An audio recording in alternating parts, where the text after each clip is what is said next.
This is Spare Parts, your show for all things motorsports. With your hosts, Stephen Cleary, Sean Cavarella, and Taylor Moore. Hear that music? Welcome to Spare Parts. I'm your host, Sean. I'm Steven. And I'm Taylor. And what did you guys have on your 2022 bingo card? Elon Musk owning Twitter or Lewis Hamilton owning Chelsea? What's more of a surprise? I would have taken Musk owning Twitter because that guy has like infinity dollars. Yeah. Yeah, that's fair. That one seems a lot more like predictable than Lewis Hamilton and Serena Williams going in on a bid to take over Chelsea. Yeah, it's a little aggressive. I feel like we didn't really have. I feel like I feel like that even starts even further back with the fact that I didn't think Chelsea would be up for sale at the beginning of this year. So that's also a good point. So, but yeah, Is Chelsea the one that was like owned by a Russian oligarch, or is that someone else? Owned by a Russian oligarch. Yes. Was it Ibrahimovic or whatever? Yeah. Yeah. Ah, yes. Okay, so yeah, Russian money has to go. Yada yada. And Lewis Hamilton might own Chelsea, so that was a part of Chelsea. Yeah, and this is a totally relevant. They're both technically minority owners. But okay, it's a Stephen no. gosh, Steven, God, that's such a bad man. joke. That's a Why? terrible joke. I thought it was pretty good. What? Oh, God damn it. Okay, anyway. This conversation is sort of relevant because that's Lewis Hamilton owning a soccer team. But I did like, was it Max that chirped him back of being like I thought you were an Arsenal fan or something? Oh. Yeah, that was hilarious. Oh, he's a Gunners fan? Oh. Well, if you own the team, I feel like you're not really a fan of anything else besides the one you own. Yeah, that's fair. I guess he's switching. Just a bit, I guess. So, yeah. Besides that fun stuff this week, how are you guys doing? Oh, not too bad. Did you watch the race and stuff this week? Yes. I did, of course. I don't believe Taylor did watch the racing stuff. There's no way she watched Talladega. No. Yeah, I did. Okay. If you're not first, you're last, okay? Okay, in this version of Talladega that you watched, not the movie. Did some guy stab himself in the leg? Was there a Wonder Bread car? Yeah. And a big Was there a cougar in the car? Yeah, you know what? Was there a cougar in the car, actually, whether it's an older lady or the actual cat? Yeah, and you know what was you might have seen the knockoff version. What was even better is there's this guy who came from Formula Was it Simon Pagenaud? Was it Simon Pagenaud? Yeah. Yeah, okay. Makes sense. Maybe. Was there a guy that recalled a story of doing a Playgirl shoot under the name Mike Honcho? Was that a part of it? Mm-hmm. Okay. Was there evil cast upon someone else's family or something? Was there a Spider Monkey reference or something? Yeah. Okay, we've beaten. Was some kid jacked up on Mountain Dew? Okay, we've beaten this joke to death. Okay, so what do you guys want to talk about? And we go to Applebee's. God damn it. Okay, you're just gonna keep going with it, aren't you? Ah, man. No, I'm mostly just hungry. You're always hungry. Okay, fair enough. So, so F1 or Talladega first? What do we want to talk about? Dealer's choice. I want to start with Talladega first because I have a very fun story. All right, shoot. Every single person I bet on was cursed. Yeah, that's. Oh boy. So this is just your this weekly. is a running theme. Yeah, this is your weekly report out then. But I bet on was it 6 guys this week for Talladega. Oh. I bet on. Did they all get it? I bet on Tyler Reddick. First guy engine blown. I also bet Chase. Did you also have? Yeah. I had Chase Briscoe. I had Todd Gilliland. I had who else did I have? The best guy I had was Michael McDowell. Wow. Wow, Sean. Oh my gosh. Not the stupidest bet. He's already won there. Yeah, exactly. Well, he won Daytona, didn't he? Did he get Or Daytona? Yeah. Yeah. Nope, Daytona. But he's good on. He's won on a plate track. Is my point. Yeah, and who else did I have? All right, and Keselowski. Who? Oh, I had Keselowski too. Shit. Yeah, I know. You got double jinxed. Oh, yeah, and I had Logano. Oh. So yeah, I had a fantastic week watching Talladega and just seeing everyone I bet on just slowly get knocked out as the race went on, and was just so happy. Oh my gosh, Sean, I feel like Anyway. you cannot get lucky. That's I had the 500. That was fine. I'll get the next one. But yes, betting at Talladega. Fair enough. It is the big roulette wheel. Sometimes you win, sometimes you don't. This time, I did not. But it was fun. Fun watching. And for once, he didn't bet on Ross Chastain, and he won. So I mean, it's Tyler Reddick I always bet on, not Chastain. Oh, I thought you were betting on Chastain a lot recently. No, it was Reddick. Because Reddick's going to get over the hump one of these days and not blow his engine up on, like, the 20th lap or something like that. You know, just real good there. So anyway, Talladega. What'd you think of it? Steven. I'm Good. shocked we didn't get a green-white checkered. Yeah, that's fair. Not from anything that happened on track. I've come to expect it every single time now. Yes. And when they took the white flag, I was like, good, we're ending on under the proper mileage. Yeah, it is really weird because I can't remember the last time a super speedway race finished on lap 2 whatever. I think it was like what? 188. Is that what it is here? 188. 188 here? Okay. 188. Yeah, it's 200 for the Daytona because that's 2.5 miles. So. Yep. Because Talladega is like 1.6 something or 2.6 something. It's 188 laps. Okay. Yeah. Very rare for it to finish on the lap. It also was a pretty quick race, all things considered. Yeah, well, how many major incidents were there? There was the big wreck that got Stage Harrison 2. Burton. Stage 2 had a couple wrecks, and that was kind of but it it was was like- clean through. It was clean through the rest of it. yeah. And weird thing, you saw a bunch of solo wrecks too. Mm-hmm. But Which- those are easily cleaned up. So Yeah.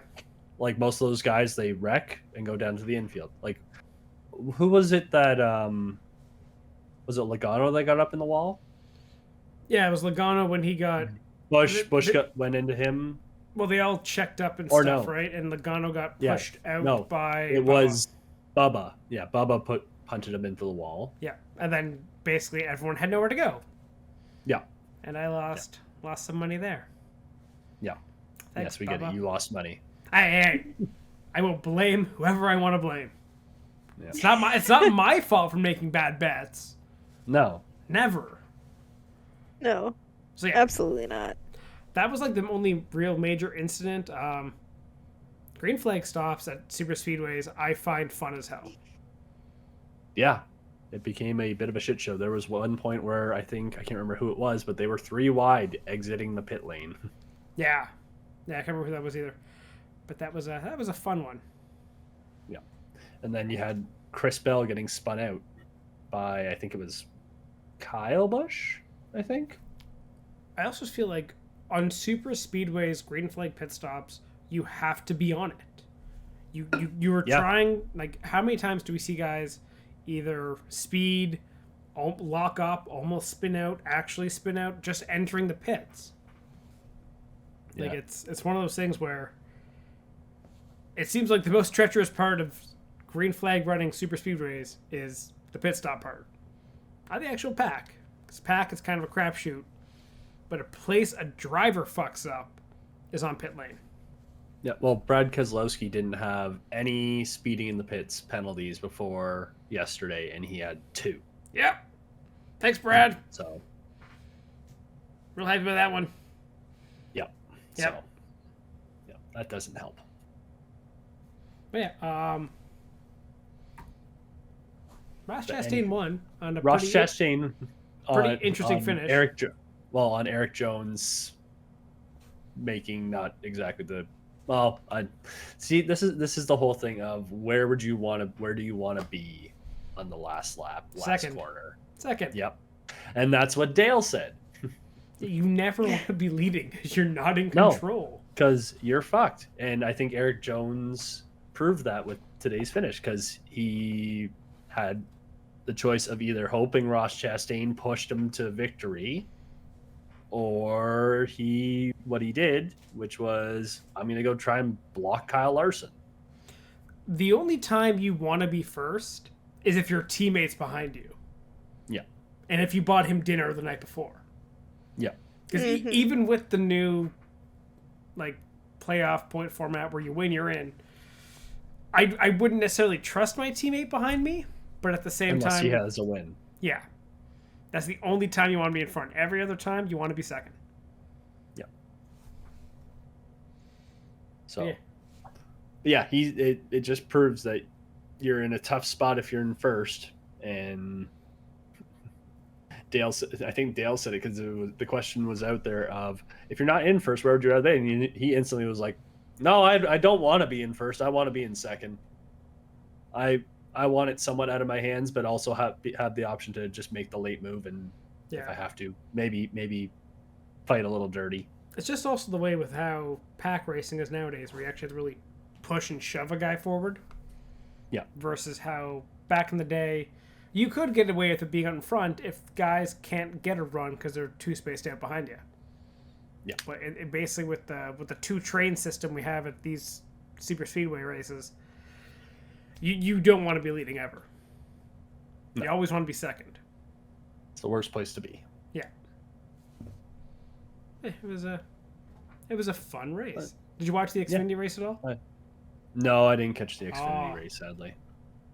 And what was it? They brought Larry McReynolds out as a crew chief again.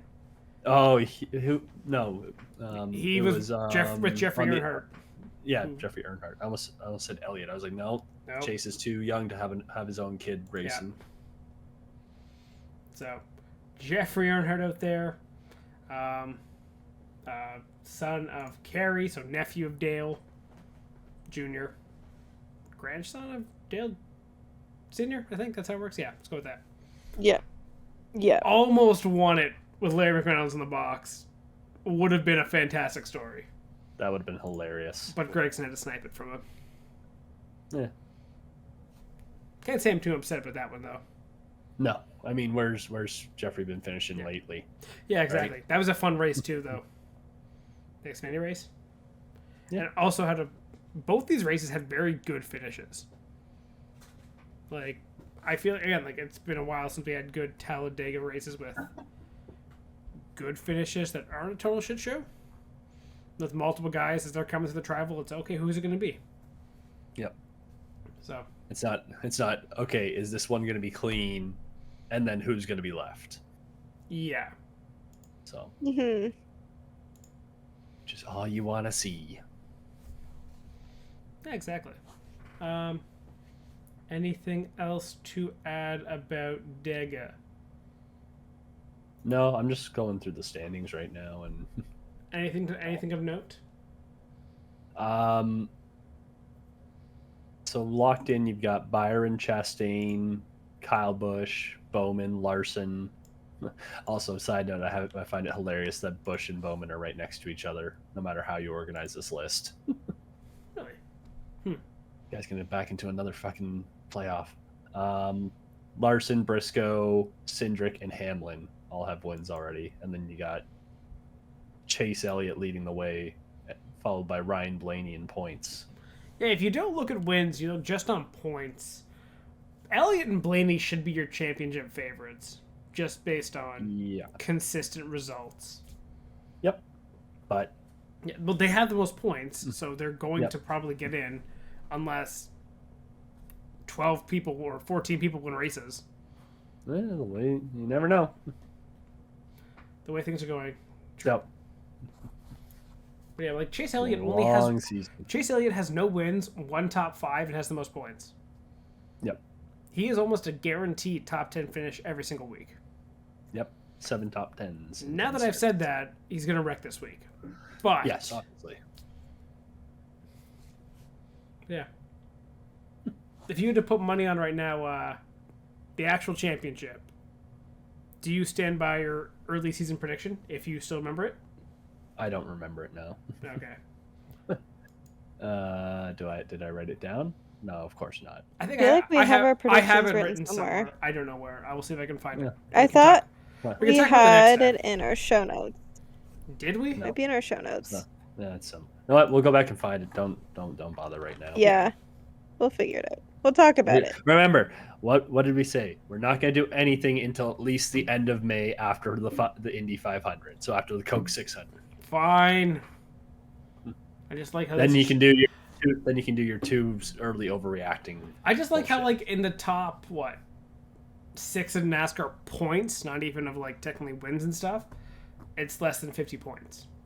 Or Yep. sorry, 70 points. 60 points separate the top 6. So I think that's a pretty tight race.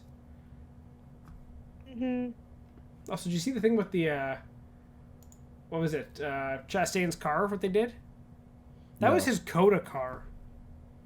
Really? Yeah, so they were able to take the road course Interesting. and then turn it into super speedway and still be fast. So basically for smaller teams, what this new chassis means, you can basically be competitive anywhere. These cars can be set up for anything. You don't need to have a specific super speedway build. You can do whatever you want. And I think that's an awesome thing with these new next-gen cars. Yep. Oh, and it'll help with the fact that we're still going through a shortage right now. Yeah, on exactly. Parts. So Mm. it's good that you can have that little bit of variability in Ain't which that the car you're truth? running. So, yeah. More watermelon smashing and more team trackhouse. And I really want Pitbull out there now. Celebrate with them at some point. Fair enough. Okay. F1? F1, Imola, the Emilia-Romagna Grand Prix. It's a bad day to be either on Ferrari or to be Spanish. Sigh. So, where do we want to start with this race? We want to start sprint race in general. Where do you want to go with this one? I was going to say qualifying was just wet. Yeah. I didn't watch qualifying because like I tend to forget that It's a Friday? qualifying is a thing on the sprint. Yeah, like I forget that it's on. With the sprint races because the sprint races just throw me off. But anyway, yeah, it was a wet weekend for the most part. Yeah, this weekend has kind of thrown me off of the sprint race qualifying format as a whole. Because why? It provided no additional context, I feel, or entertainment value to the actual Grand Prix this week. Yeah, I agree. But like this is something that we talked about even last year when we discussed whether or not we thought that the sprint race format was good or like if it added anything. And I remember us either agreeing, saying that like not really, it doesn't really add much, and we all kind of wouldn't miss it if they didn't do it. Having the first race with the sprint format, it makes me hate it even more, and I kind of would rather just like not. I'd rather them do something else, like try something else. But yeah, to me, it's just a waste of time. Yeah, to me, like, it's weird still watching qualifying on the Friday. Mm-hmm. Sprint race. Okay, qualifying was fun because it was in the wet, changeable conditions, shit happening. I think we had 5 red flags in the session, which was like a new record for it was F1. Fucking brutal. Yeah. But I don't really see how it kind of affected, because the sprint race on the dry just shuffled out back to the normal order. You didn't have Sainz now being like 10th. He started the actual race 4th. Maybe he should have started 10th. There's an argument to be made there. But yeah, I don't see a big benefit of it. Because by the time the race actually happened, everyone's back in their actual starting position. Hey, Mick moved up into 10th. He got a top 10 finally. Just scored no points for it. Fair enough. Yeah. Yeah, I just don't think it... I agree, though. Like, it just didn't really add much. And especially, like, going into the race, it just could... I don't know. I just don't like it, to be honest. I just really don't like it. Also, now you get a medal if you win. Yeah. I thought it was supposed to be a wreath. Remember how before they would bring back the wreath over them if they won? Now you get a medal. Oh. What would Do you what they prefer? want. Would you rather prefer the wreath or the medal if you won? Wreath. Yeah, the wreath Yeah. would make more sense. The medal looks like One something that- out of fucking Mario Kart. Well, I was gonna say it looks like it's like it literally looks like our old go-karting podium. Yes. Like this is Like- F1. This is the pinnacle of motorsports, and you gave out a medal that looked basically out of a cereal box. Like look at that thing. What? Oh my gosh. It doesn't look good. No. Yeah. They could do better, but like, how many times have we said F1 you could do better? I feel like that should be the slogan of F1. F1. Yeah, we can do better. We won't, but we could. We won't, but we could. But yeah, sprint race. At this point, seeing a few of them, take it or leave it. I don't really think it gives a whole lot of extra value to the race weekend. I think the race would have been fine without it, to be honest. Agreed. I think it could have been more fun without it, Yeah. However, it based does, on qualifying. it allows for a new definition of Grand Slam. Because before the like F1 Grand Slam or like hat trick or whatever the hell it was pole, fastest lap, and race win. Now it's pole, sprint race win, fastest lap, and Race win. race win. Yeah. So I thought it also was leading every lap of the race. is it that? I don't know. I thought that was included. People can include it if they want, because that's Yeah. even more rare to Okay. actually happen. Yeah. Because usually Okay. someone always gives it up. Yeah, you gotta Yeah. give it up usually for at least a lap Yeah. with the stop. Unless you Technically, get lucky and get the red. Verstappen didn't though, because Perez pit first. Yep. Yeah. So, what was everyone's favorite Actual part race? of? I was gonna say, what was everyone's favorite part of the actual race? It was watching Charles make a charge late until he took way too much sausage. Oh, so frustrating. That was was it- the most frustrating part of the race. It looked like a very solid recovery. Well, not recovery. Like I thought he was gonna just be all over Checo until the checkered flag flew, and then just a little too aggressive with 5 to go. But Yeah. it was fun. It was fun until then. Yeah, there was no reason for that. I think I don't necessarily think he had the pace to actually get by Checo. I think he did. I don't think so. I think he did. He was gonna. I think he was With gonna the- take him in like the next couple laps. Yeah, because he managed to take him the entire race beforehand. No, he never had it. He never had it, and he should have, if he wants the championship, play it smart. Take the third, get your points, do the Prost method. Just be smart and meticulous. Don't make stupid mistakes. Yep. But you push too hard, Ferrari gonna Ferrari, and you fuck yourself over. Yeah. Ferrari Yep. still ends up shooting themselves in the foot, but it's not the guys on the wall this time. It's the guys in the seat. Yeah. Yeah. Well, yeah, it was a bad weekend for Ferrari in that sense, but like in terms of Sainz and what happened to him, like he had no control in that situation, and that sucked for him. Because he had done pretty well. He was looking really, really good going into the race. There's a lot of people saying that Sainz, had a real shot at, potentially getting a race win.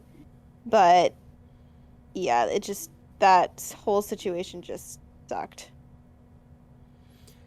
Yeah, I don't blame Sainz at all. He's had 2 things of bad luck, basically. Mm-hmm. In the last 2. Yeah, it was just really bad luck. Yeah, last 2 races. One was he had his lap time deleted as he was crossing the line from the red flag in Australia. Put him back in the field. All of a sudden, he gets fucked over and pushes too hard, wipes himself out there. Yeah. This race, again, he gets kind of screwed over in qualifying with the rain. He's further back. Has a great sprint race. Makes his way up. But when he starts in that position, again in the wet, unlucky, Ricciardo takes too much sausage, which is a fantastic way of describing taking too much curb, Steven. I'm going to steal that. You're welcome. It is a really good way to describe it. Don't you hate it when they take too much sausage? Always. Oh my gosh. Exactly. Listen, we're just giving the fan fiction community what they want, Just more Exactly. more content ideas. Last week when I got absolutely roasted for bringing up fan fiction, and now it's this is the second weekend in a row. I brought it up, and then we just took it and ran with it, and we made You Steven did feel not. comfortable. I'm pretty sure I'm the one who said fan fiction first, and brought up the fact that it Everybody, exists. roll the tapes. Roll the tapes. Pretty Um, sure I brought it up. Fake news. Moving on. Whoops, hit the mic. Okay. Good job. I know. So, Sainz again gets taken out by Ricciardo. Not much he can do about that. Yeah. Gets beached. Kind of makes you wish there wasn't a gravel trap there. Right, people? Would you rather have that be paved, or would you rather have the gravel trap? I still would prefer the gravel trap. If you're off, you're off. That's racing. If the whole thing is paved, that is racing. It's hard. Yeah. Okay, and will somebody explain to me what happened to Alonso's car and why the heck he had a huge hole in the side of it? Well, that that happened at 'Cause the I, exact same time. Okay, because I completely missed that part until I saw he was driving along, and I was like, why is Alonso missing half of his car? So, what happened with that was, in that same incident with Ricciardo and Sainz, and I guess Bottas was also involved in that. Going out of that corner, Mick lit it up in the wet and kind of went around, and as he went around, his left rear hit Alonso's side pod, putting a little dent in it. It wasn't that bad, but as Alonso went around, air got in there and just ripped it off. Yeah. Okay. So Okay. that is what happened there. So yeah, not a whole lot of special stuff going on there, but it was unfortunate. That's for unfortunate. Alonso. Yeah. Yeah.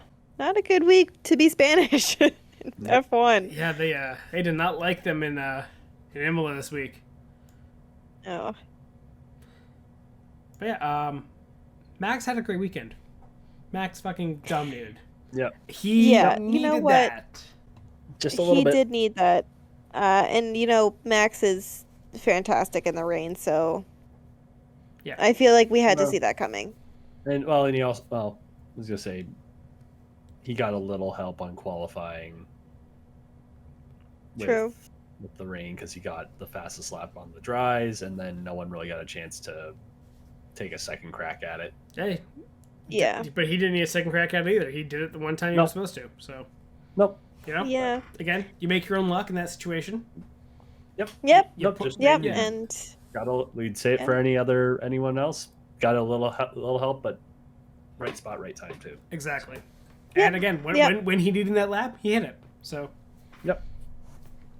Had a good qualifying, and then good Sprint recovery. race Good late. recovery in the sprint race. Slowly bringing in Charles, and then finally getting him at the end. Just had to slowly reel him in. Yep. Because, that might come into play, I wonder, later in the season, of that kind of memory of, if you have the pace, don't burn it all in the meantime. Slowly work them so that you have the tires when you need to make the move. Yeah. So disappointing. Oh, boo-hoo, you lost. It's not about losing. It's about mistakes. Again, Things that are unnecessary. be thankful he didn't, do some serious damage when he put it in the wall. That's true. Okay, so other things to come out of the Imola GP. Yeah, so Lewis is he's all but said, you know what, I'm giving up this year. Or at least he's giving up his hopes of the championship this year. Here comes the Lewis hate. Okay, go ahead, Taylor. No, I'm not. I'm not hating. I'm pointing out the obvious. I mean, Toto was also saying, he came on the radio after he said, you know what, this car is basically crap, and they know it. It's not worthy of you, blah, blah, blah. So it sounds like Mercedes is having a really hard time figuring out what to do. I see a guy in the exact same car doing a lot better. Yeah, I see George Russell doing. He had a good week. I know. Okay, So I don't know. Here's the thing, right? George, we know that the car is at least decent enough that George can pull off P4. So I don't know what's going on. Is the car a total crap box? Or is Hamilton just having a bad year? Yes. It's Somewhere in the middle. both. Yeah. Well, Somewhere in the middle. Lewis George has been more consistent. He hasn't finished below 5th, Yeah. Mhm. and he's got one podium. Lewis also has one podium and a 4th, but he's also finished 10th and 13th. Yeah. So, Yeah. but I mean, there wasn't really any noticeable difference in the cars.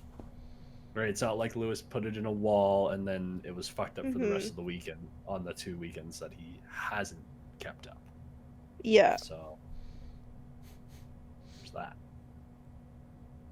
Yeah, it was also funny watching Toto's face the whole time when they zoomed in and he's just miserable. Yeah. Miserable week actually, I think, for Alpine, who was the only team that finished worse than a Mercedes. Everyone else at least had a car beat Hamilton, except Alpine. Oh. Yeah. Yeah, Alpine had a rough week. But even at the end, of the actual race, though, of back to Mercedes, the George Bottas fight. Oh, that was spicy.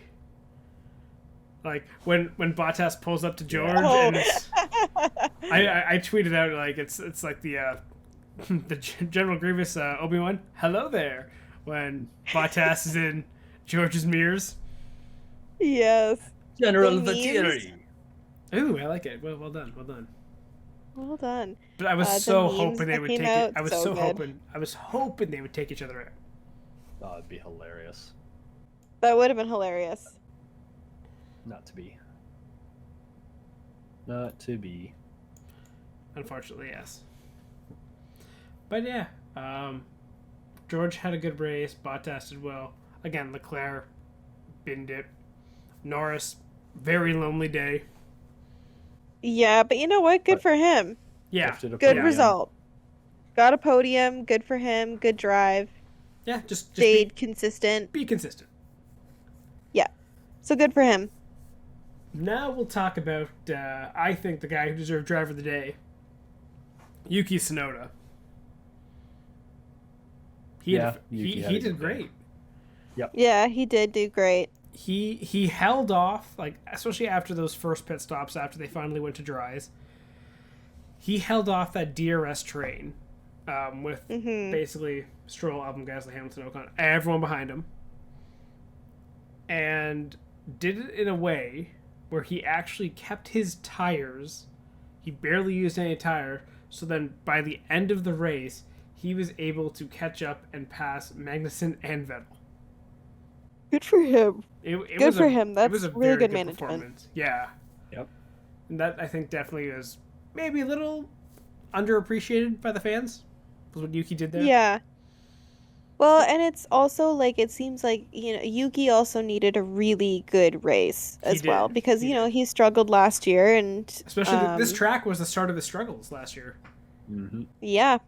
So good for him. Everyone was talking about how good Yuki was off the beginning. First couple of races, he looked strong, and then all of a sudden they came here, and he racked, and so yeah, tried doing too much. Yeah. Definitely a race Yuki needed.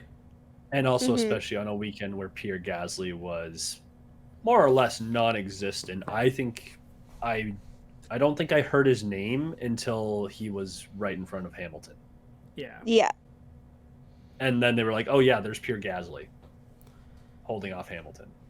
Which he did a great job doing that, but that entire situation, that DRS / lack of DRS train that happened. What did you guys think of that? Because to me, the DRS didn't matter. No, it didn't make a difference. It didn't. You could not pass on this track in the wet. No. And I guess in the damp. Because the second, it was extremely difficult. Yeah, like we saw last year with the George and Bottas incident, same thing, right? When you try to pass, going from the dry to the wet, might not work out for you. Yep. I think that it's just a consistent problem at Imola. Like, if it rains, like, you're going to have this issue, and it's extremely difficult it just makes it extremely difficult to pass. Yeah. That's just a condition of the track, I think. I agree, yeah. It's a hard one to... As soon as you get that one wet or dry groove in the wet, it doesn't matter if you have DRS or not, you're going to make it hard to pass. Yeah. Because all you got to do is plant yourself in that dry line going to the braking zone, and the other guy will have to back out because he will not be able to make that turn. So Gasly did a great job defending. Again, Hamilton couldn't get around him. That whole Stroll, Albon, Gasly, Hamilton train. Again, just DRS and DRS and DRS. You're not going to get by. Yep. Lance leading another Stroll locomotive. Double points finish for Aston Martin. They're back in this. Yay! You know what? They are no longer the only team on the board that does not have points. They have points now. Every team has a point. 4 races in, every team has a point. That's amazing. So good for them. They really needed that. No, they did. They really needed that. And good for Vettel. Coming out with a stronger performance than Australia, so good for him. Yeah. And good for Stroll. We love to see it. And in the middle of the Aston Martin sandwich was K-Mag, who had a very good qualifying, okay sprint race, good start to this race, and then just slowly kind of fell back. Yeah. I think his most impressive thing on the weekend was not having to completely leave qualifying. Oh, the way he saved that car? In Q3, yeah. Yeah. Just a quick little... Just going to tap the brakes, hit the gas quickly, and we're on the pavement. Okay, I can get off of here. Yeah. Yeah. Very, very excellent recovery. Yeah. But... Yeah, then you have Albon, who is, again, 11th in Williams, just outside the points. Good spot to be. Yeah, good to see Aston Martin and Williams beating Czech's Notes, AlphaTauri, Mercedes, Alpine. Yeah, didn't have that one going into this week. Yeah. Well, it's always fun when the customer cars are beating the supplier. Yeah, exactly. Disastrous week and one to forget for Nicholas Latifi, Mick Schumacher, and Ricciardo. Yeah. So, really, Ricciardo basically was just a guinea pig for the slicks. Yeah. That's all he contributed after lap 1. So speaking of more betting curses for this week, Did you bet on Ricardo and Sainz? Oh. Oh. Nice. Yeah, it was a great first corner for me again. Yep. I'm not good at this. I swear. No. You know what? I took the boosted max with fastest lap, so I'm happy. Nice. Good job. Yeah, Paige put Sainz as her mega driver in fantasy this week. Ooh, how's that? Actually, how is that going? I do not want to talk about it. I haven't. We will I'm not. happy about We it. will not look at fantasy. Okay, we are done with I'm that. happy with it. I'm happy with it. Sainz is stabbed me in the ass. Okay. You know, you can change your team, right? I've been that. carrying Sainz the entire time, and I'm still in first, right? You are in first? Yeah. Moving on. The Stroll locomotive is leading the way. Yes, I did notice that you changed your name. Should we actually talk about Sainz contract though? Signing a 2-year extension. 2-year extension. Yes. Yep. Yes. Should have kicked off a great week. Should have kicked off a great weekend. It kicked off a disastrous. But this happens every time someone signs. They always fuck up. It does. It's just been the every trend. single time. Yeah, been the trend for a while now. Got to keep that in mind for post summer break. Yeah. As soon as a guy announces a deal, bet to not finish.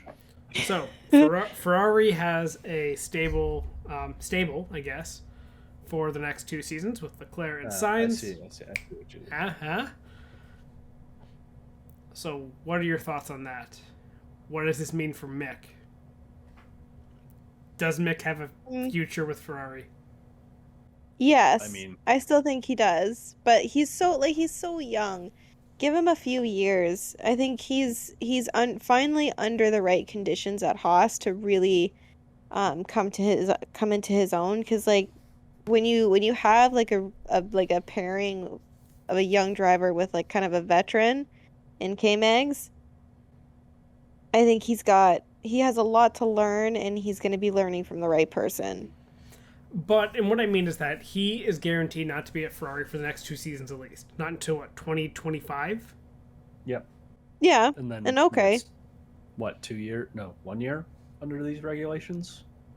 Or 2 years, if he was to get one of those seats. Wait, what do you mean? Mm-hmm. Don't the current regulations run out, or there's a new set of regulations in 2026? That's the new engine ones, I think. Engine ones, yes. Yeah. So yeah. He gets a year, and then he has to readjust. So, I don't know if Mick will be with Ferrari in the future. There might be other seats out there. Could be. I mean, some German team will have a 7-time world champion retire soon, probably, so... Yep. Yeah, I don't know. At that point, does Mick want to go there if they're going backwards? Depends where they are, and again, engines. Mercedes make the engines; they're usually pretty good at that. Don't pay attention to this year's speed traps. Yeah. But yeah, I think it's a good deal for Sainz. I think Sainz and Leclerc at Ferrari is a good team. Yeah, I agree. They seem to have no issues on track. Minus the incidents, they've had a dream start to the season. Yep. Mm-hmm. So that'll get worked out, hopefully. Yeah. And I think they both are championship quality or caliber drivers. And Ferrari may have to make a decision of which one to keep long term. It's Charles. It is. 100%. It'll be Charles. Yeah. Unless maybe he doesn't want to stay. So. Maybe, but I doubt it. I think it'll be Charles, and Sainz will probably be the one who gets the boot if push comes to shove. Probably. But that's a 2025 problem. Any other F1 news stuff? No, not really. We got Miami in 2 weeks. Yeah. So that'll be fun. I will just bring this one up quickly. The one I sent you guys, it was the bomb from Alberta Fabrega on Twitter. Oh yes. Oh yeah, I didn't quite understand that. One of the he's a top insider in basically the F1 paddock. But he was quoted, and it was translated to him saying, regarding the driver market, that the market's already moving this year. Things are moving, but he can't say it because they told him not to say, which obvious. But he says that according to what he believes is that one will leave a team. So he says the one that leaves does not surprise me, and the one that arrives, yes, meaning it'll surprise him. And apparently it looks like possibly at some point this season, we'll see a swap between two drivers on the grid. That's already in the work. Like someone's going to get shuffled out of their current team down to a lower team? Two teams or two drivers have already agreed that basically they're going to swap either at the end of the year, partially through the year, because one's maybe looking for a new start and one's maybe looking to get ahead.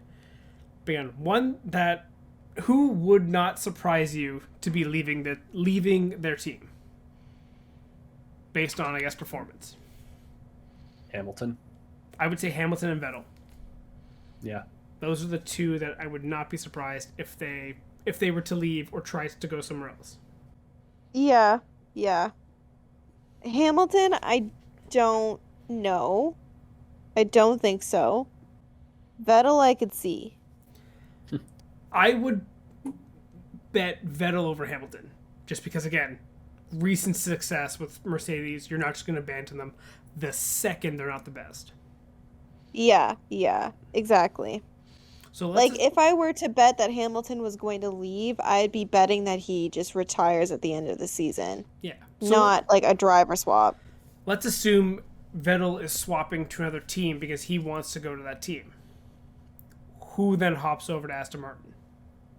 Ooh. Who would that swap you think be? You got to think of where Vettel lands, because you got to think of it basically just two teams trading, right?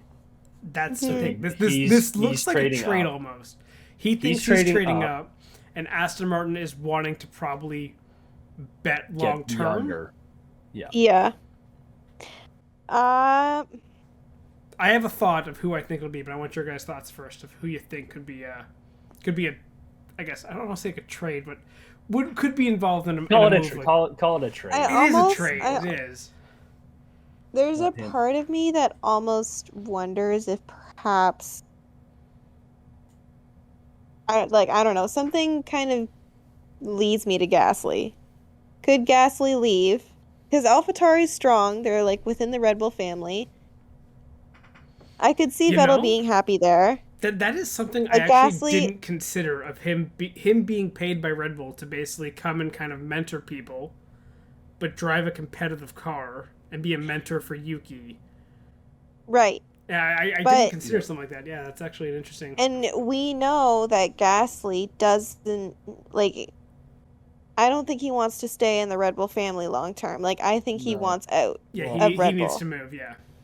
Well, and I was going to say, didn't Helmut Marko also make some comments a couple weeks ago about how if Gasly doesn't crack it this year or next year with Red Bull or something, they'd probably have to move on from him anyways. So if there's already rumors, that wouldn't be a surprise. And also, there's not a whole lot of others you can really point to. My belief is Ocon and Vettel flip. I was gonna say Ocon, but that seems like a bit of a sideways move for me. But again, it could be betting on the future move, right, for him. Yeah. Vettel betting on the now that team is better and could possibly challenge with Fernando. Yeah. And again, we've seen Ocon and Fernando have a bit of a scrap and kind of maybe not be on the best terms. And Ocon does have a history of not getting along. Ocon's just teammates. Ocon that's also just Ocon. Is friends with Stroll. They're one of the they're actually friends off the track. So the one guy who might actually work out with him. Yeah, because and that would be a surprising one too, because he just signed his contract last year. Mm-hmm. So that would be a surprising swap. Only other one maybe Ricardo, but I'd highly doubt it. Like that's like in terms of plausibility, that's really the only other one. Yeah, I don't see Ricardo going back to like because again, No Ricardo's getting up there in age 2, right? Yeah, he wants to challenge in the future. Yeah, like Schumacher or K-Mag, doubt it. Bottas or Joao, doubt it. Yeah. Albin Latifi, doubt it. Yeah. Tsunoda's not moving. He's going to be in with AlphaTauri. So Gasly we already explored. Alonso, doubt it. Ocon already explored. Ricardo already explored. Norris isn't going anywhere. The Ferraris aren't going anywhere. Verstappen and Perez aren't going anywhere. Russell's not leaving his seat after he finally gets his dream seat at Mercedes. Mm-hmm. Yeah. And Hamilton the thing is going to retire before he goes backwards on even more. My only thought is a Hamilton-Vettel swap, with Hamilton also buying a stake in Aston Martin. Wow, you think he's just going to go full like owner-driver, eh? Like he's might as well. He's I going don't think full NASCAR. No, I feel maybe like Aston Martin would have a chance, but no, even he couldn't drag that shitbox up. Yeah, no. And also, you think Stroll's going to give up power? No. Again, partial ownership wouldn't be full ownership. No, but he only owns like 20% right now. Doesn't even own that 20% right now. Yeah, it's over time. Yeah. He doesn't own that. He owns 15%, and then it goes up to 20% in like 3 years or something like that. Well, I don't know. I honestly, in my mind, that is the only option I see is the swap between Vettel and Gasly. That to me makes the most sense. I say Ocon. But then, yeah, one of those two. Well, I just don't think Vettel right now is at a point where he genuinely wants to challenge that much for a championship. Also, going he's to getting Alpine, up there in age. Going to Alpine, he's also back with Otmar, who he had a good relationship with. Mm-hmm. True. So. True. And then he can mentor Piastri if Alonso leaves. Maybe that's the play. Because Alonso's deal is done at the end of this year, right? Yeah. I don't think he signed an extension. Or has he? No, I don't think so. No, I don't think so. I thought he signed for one more. Yeah, I thought he's this year next, I thought. I'm pretty sure Alonso's going to be driving until he's dead, my what I'm looking at is very dated, so. I sent you the chart like last week of all the things. Oh, I didn't look at that. Come on. Just scroll up in the chat. Nah, that's far too much effort. Man, Alonso is... And, man, I can't read. End of this year. He is end of this year. Yeah, okay. So, yeah, I'll just go back and scroll up and come to the same fucking conclusion. Good job. I'll be honest, this chart threw me off. I'm trying to find, like, Alonso and Ocon. I'm looking for blue for Alpine. They're pink. Nah. Yeah. So, that kind of concludes that talk. I had a fun idea for a little game before we finished. Okay, sorry. I one thing with all these contract things, the one thing I always love is Stroll is unknown, but just ongoing or indefinite or unknown. Has to be indefinite. Yeah. Has to be. Yeah. Indefinite is the only correct way to phrase it. Okay. All right, what's your game? Fun game. I'm calling it top or bottom. Okay. Hey. I am going to give you a race, and I'm going to give you 2 drivers, and you have to tell me which one finished on top or bottom of the other one. So, like, if I give you, like, let's say Leclerc for this race, I'll give you, like, Checo. Vettel and Bottas. You have to tell me who was on top. Who finished ahead. Bottas. Yeah, okay. Makes sense.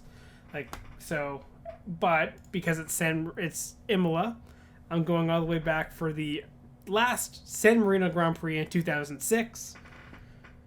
And it's first one to get 3 right wins. Oh my gosh. Okay. We'll let Steven go first. No. Boo. Taylor, pick a number between 1 and 23.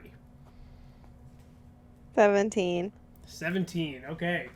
Puts it dead center of the field. Car number 17 was Jacques Villeneuve, who finished 12th in the 2006 San Marino Grand Prix. Steven. 69. I don't know. Did Giancarlo Fisichella finish above or below Jacques Villeneuve in that race? 2006, he finished 12th.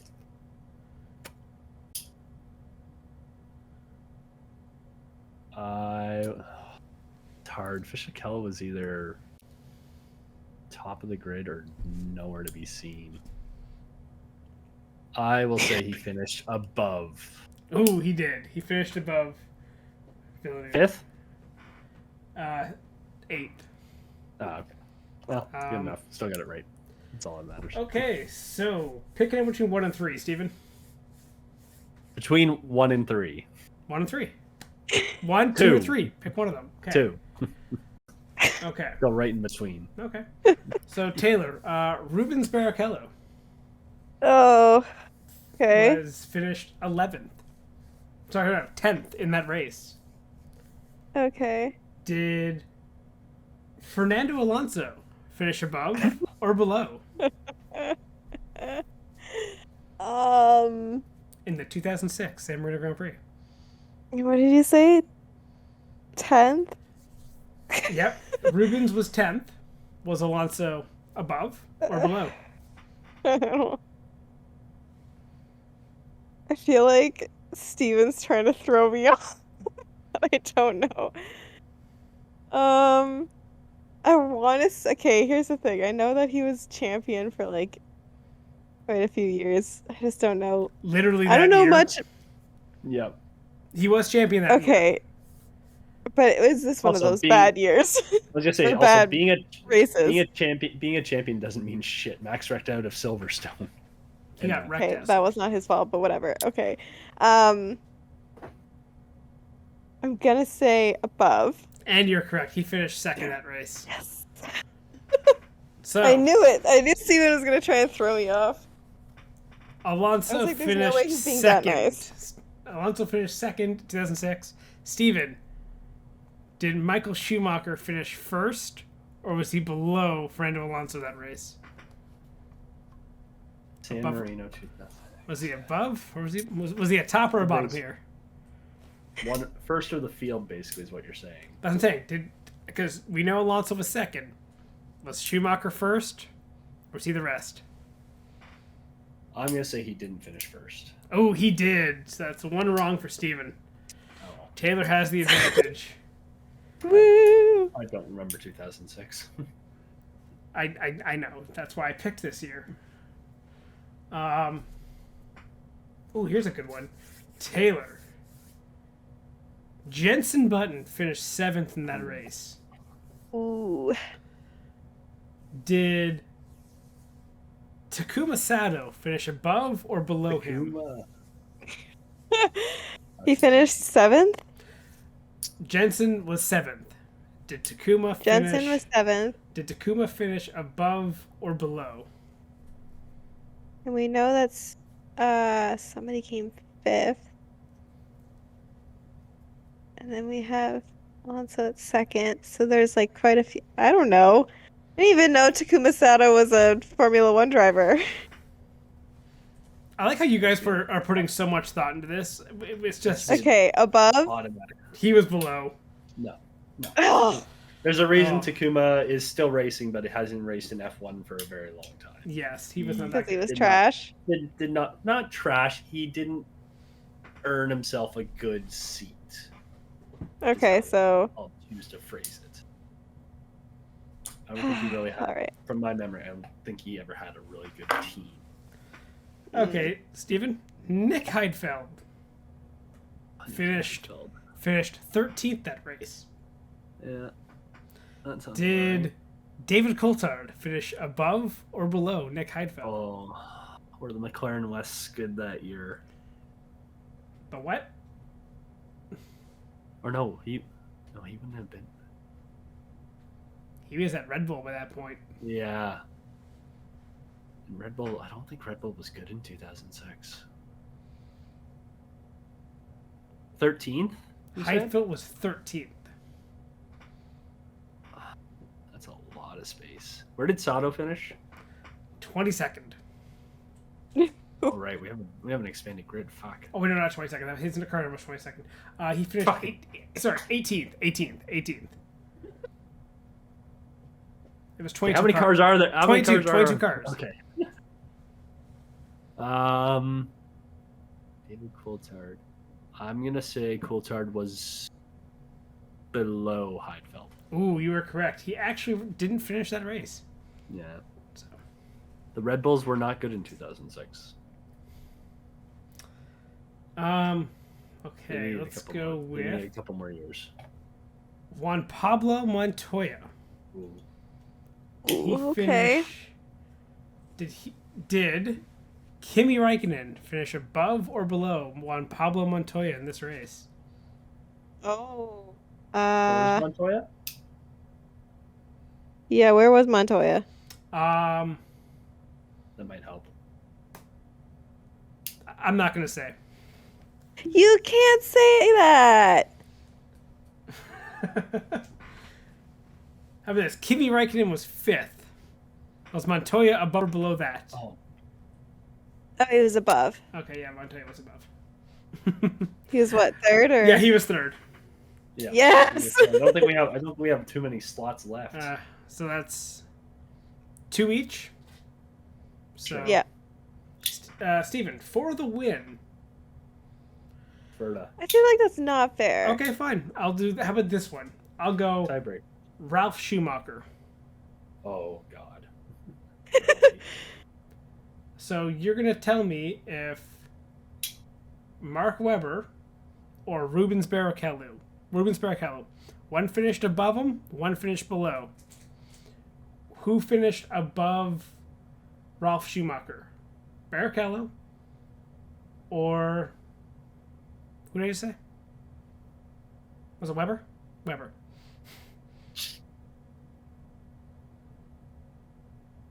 Oh my God. You're Listen. gonna forget what the question is, and What's the then answer? say that we were wrong. What's the question?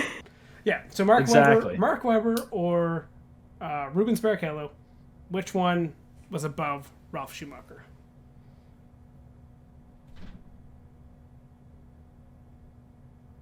I already have my answer. I'm waiting. Okay, go for it. Taylor, you can answer first. Barrichello. I'm Steven. gonna say Weber. Steven wins. It was Webber. Weber was what, 9th? Webber was 6th. Oh, Barrichello was 10th. Schumacher was 9th. And that concludes this very first episode of Top or Bottom. I think it's a great name. Is it? Definitely. Okay. Anything else to finish this week? have Nope. your tiebreaker ready for next week. I will have a tiebreaker ready. I didn't. I Yeah. honestly did not think we had to get to that point. I thought one of you would get lucky. But yes. Okay. All right. Well, If that's all we got, then we will get out of here, and we'll be back next week to hopefully talk racing stuff. We got IndyCar next week. That's about it. And Yeah. Dover. Oh, and Dover, yes. Yeah. Yeah, and then IndyCar. okay, you better watch this time, Taylor. I will. Okay. I watched the Okay. last IndyCar one. Okay, fine. Okay, let's go. We're out of here. Bye. Yep. Thanks for listening to Spare Parts. Remember to follow the show on Twitter at sparepartspod and the hosts at Stephen Clary, at Sean Cavarella, and at Tate Moore.